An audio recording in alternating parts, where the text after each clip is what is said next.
Toprak büyük parahat, ama aslında hakikat kara zindan. Kanın yazılan yöne hüküm için, halk itiyalı sürüyle yalnızlık manda.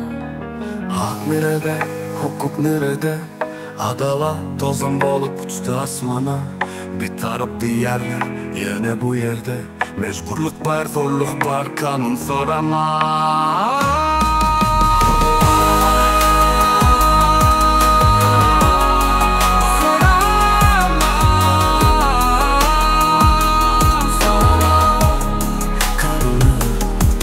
Söz bir yerle, bağız hep yerle.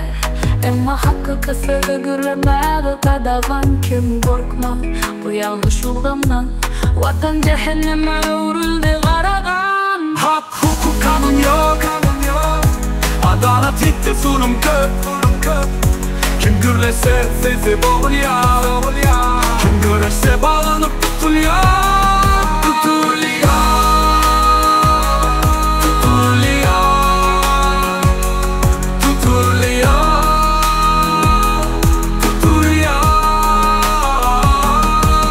Kazı kim o hakikat söyler mi?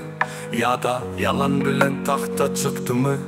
Berdi Muhammedov hukuku yatlatmayar. Serdar olsa komşu devletlerden irine kovlayan. Benim bilyen, senin bilersin.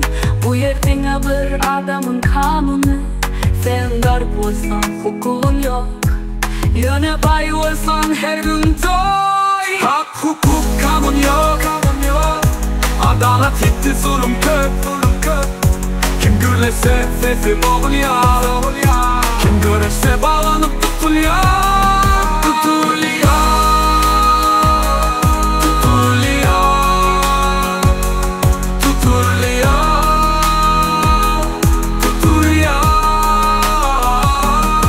Ne kanun var ne de bir düzgün.